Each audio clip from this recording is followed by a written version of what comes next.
Então imagina que um dia você não consegue mais andar minimamente bem, se levantar e nem ao menos trocar a sua roupa de maneira que você sinta segurança. Qualquer movimento, qualquer passo é uma iminência de risco à sua integridade física. A minha pergunta é bem simples. Você prefere ter autonomia ou alguém para te limpar até os seus últimos dias de vida?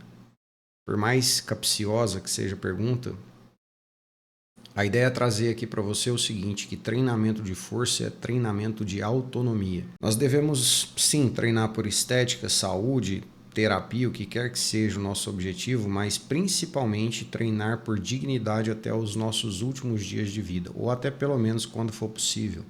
Eu mesmo tinha uma concepção, e quando eu ouvi esse termo, essa frase treinar por saúde, para mim ficava tudo muito raso, tudo muito subjetivo. E quando eu mudei o termo para dignidade, treinar por dignidade, parece que acendeu um alerta na minha cabeça e eu comecei a melhorar um pouco a minha consistência. Não fiquei perfeito, longe disso. Ninguém é, mas a minha consistência melhorou significativamente, tanto nos meus atos e ações de treinamento, de exercício, mas também nos meus hábitos. Então, nesse vídeo, o meu foco é tentar te mostrar quantas vezes por semana, pelo menos, você precisaria treinar a fim de manter e buscar a sua dignidade ao fim da sua vida, lá na sua terceira idade. Qual que é o mínimo de vezes por semana que você precisaria treinar para ganhar não só massa muscular, crescer o seu músculo, mas também para ganhar força, dar função para esse músculo. Como ex-atleta e treinador, e um curioso também do movimento e comportamento humano, e também por ter alguns exemplos na família e também por ter passado por algumas questões, eu sei o quanto a falta de força e potência muscular ela pode ser muito danosa para a nossa saúde de maneira geral e também chegar a ser até fatal. Meu nome é Gustavo Prata, mais conhecido como Pratinho. Eu ajudo pessoas a buscar uma vida mais saudável e digna através do esporte, saúde e hábitos no geral. Eu quero dar um exemplo aqui para vocês da minha avó. Ela sofreu uma queda 17 anos atrás porque ela assustou com uma barata. E ela acabou quebrando perna, costelas e braço. Obviamente ela já era mais idosa, só que super ativa. A verdade é que a queda poderia ser fatal. E obviamente a gente não pode deixar de levar em consideração a época e o momento em que ela vivia. Nessa época ela já tinha 60 e poucos anos, ela tinha já 2 AVCs, tinha Parkinson, osteoporose e provavelmente um estágio avançado já, ou pelo menos iniciando um estágio avançado de sarcopenia. Sarcopenia, para quem não sabe, é um processo natural que o seu corpo, que acontece com o seu corpo, né? Que é a perda de massa muscular à medida que você vai envelhecendo. E essa perda de massa muscular, perdão, ela vai atacar principalmente as fibras de contração rápida que a gente tem. A gente tem alguns tipos de fibra. E é justamente a fibra que a gente utiliza para movimentos rápidos, né? Então, potencialmente, isso é só uma hipótese, tá? Ela poderia ter tido um equilíbrio após esse susto e se desvencilhado dessa queda se ela tivesse essas fibras bem treinadas, bem condicionadas. Obviamente, eu não estou fazendo aqui um julgamento do fato em si, ou do que ocorreu, ou o fato dela treinar ou não na época. Principalmente porque, obviamente, a gente não pode deixar de considerar o contexto da época. O acesso à informação não era o mesmo. E basicamente as pessoas, principalmente os mais velhos, tinham um objetivo único e específico: trabalhar, sustentar os seus filhos e familiares. Ponto final. Era outro contexto, era outra época. Agora, se você que está vendo esse vídeo não tomar essa atitude de melhorar e buscar um auxílio nessa questão da sua saúde, da sua dignidade, aí também é outros 500. Acontece que no fim das contas a queda foi um desfecho multifatorial, foi só a ponta do iceberg para todo um contexto que existia por trás disso. E se não tivesse acontecido porque ela estava condicionada, porque ela estava treinada a ponto de ter minimamente os atributos para se desvencilhar de uma queda, para não assustar com uma barata e cair no chão, como seria a vida dela hoje, 17 anos depois, ainda viva? Imagina a paciência e a resiliência que ela tem que ter para poder continuar todos os dias vivendo sem poder fazer muita coisa, sem poder ir aos lugares que ela quer. O fato é que, se você não quer treinar por estética ou saúde, no mínimo você teria que treinar por segurança e dignidade, para garantir a sua autonomia no fim da sua vida, ou até quando for possível. E para isso eu trouxe aqui uma das melhores evidências que a gente tem, que buscou responder a seguinte questão. É uma meta-análise que buscou responder qual que é a frequência e o volume de treino para ganhos de força e de hipertrofia, ou seja, quantas vezes na semana você deveria treinar para crescer o seu músculo e dar função para ele, de força mesmo. Basicamente, a característica do estudo foi o seguinte: ele buscou reunir vários estudos, compilar vários dados para responder a mesma questão. Todos esses estudos tinham um regime de treinamento de força, procurou comparar grupos de diferentes frequências e volumes de séries e controle de peso, ou seja, todos os estudos eram estruturados em cima daquilo que era feito com os indivíduos que estavam sendo estudados, não envolveu participantes acima de 70 anos, existiam medidas pré e pós-intervenção, ou seja, ultrassonografia, tomografia, computadorizada, ressonância magnética, alguns artifícios e atributos para poder dosar e medir essas variações. E os treinos duraram em uma média de 10 semanas e meia, com participantes na média de 25 anos de idade.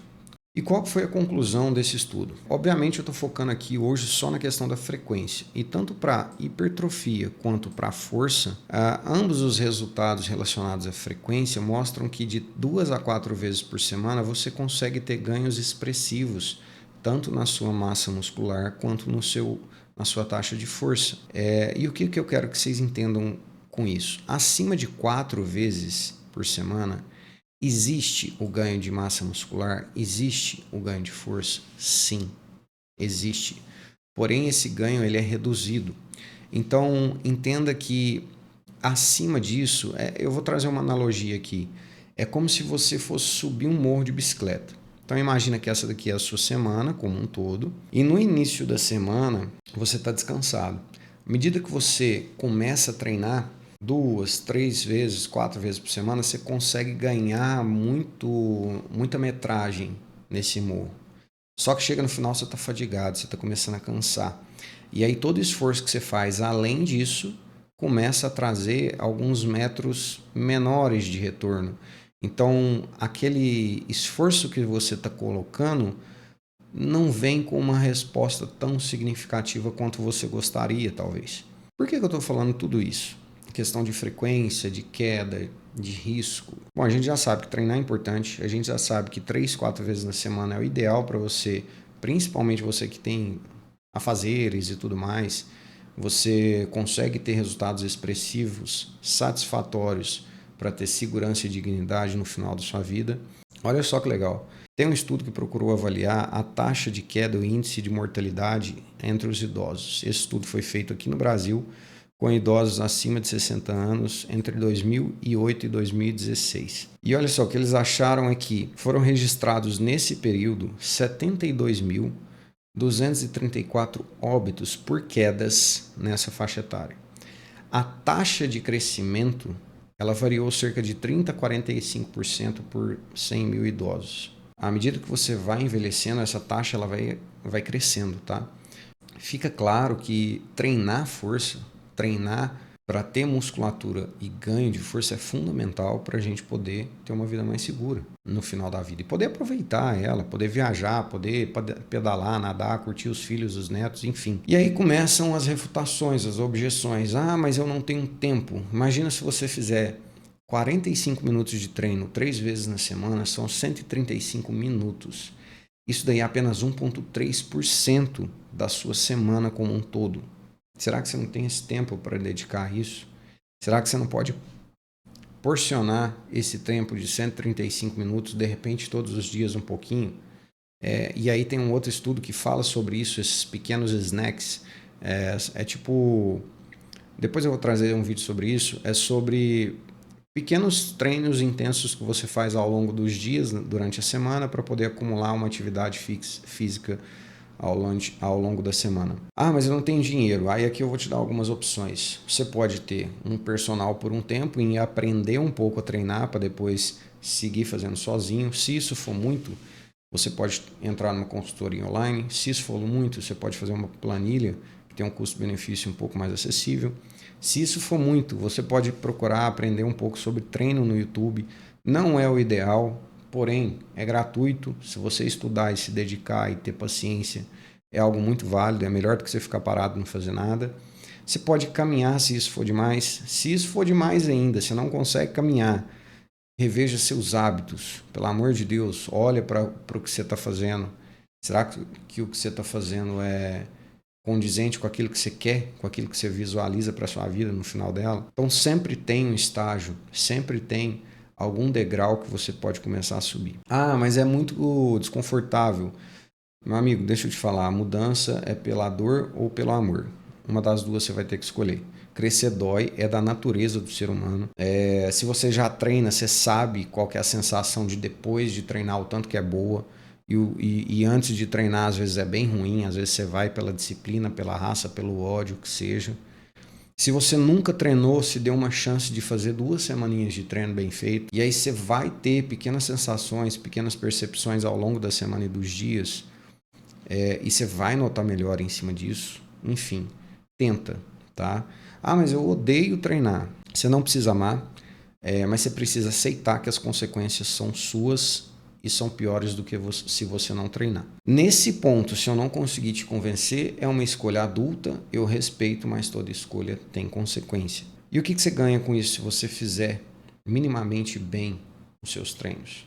Se você resolver seguir por uma vida mais ativa, você vai ser mais disposto, você vai ter menos dor, você vai ter uma grande melhoria na sua qualidade de vida, clareza mental, que é imprescindível, bom humor, melhores escolhas, e de repente sua vida vai progredir. E aí um momento de reflexão que eu queria passar para vocês é o seguinte: nos momentos mais felizes, mais legais que eu vivi na minha vida, assim, eu sempre estava estudando alguma coisa, treinando e fazendo dieta.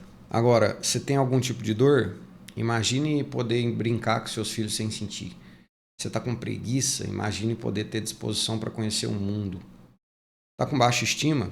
Imagina achar sua cara metade, se sentir bem e de repente ter uma vida magnífica e constituir família. E uma viagem com disposição, de repente ir ao banheiro sem ajuda, sem dor, poder se limpar sozinho. E aí me conta aqui, o que te impede de começar hoje e quais são os seus objetivos, né? Se você conhece alguém que precisa desse conteúdo e pode se beneficiar com isso, compartilhe, comenta, manda esse vídeo para ele.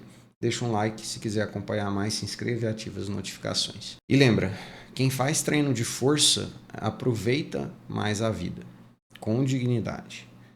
Então eu sugiro fortemente que a gente treine para poder aproveitar a nossa vida, a nossa aposentadoria, ou continue trabalhando minimamente bem, né?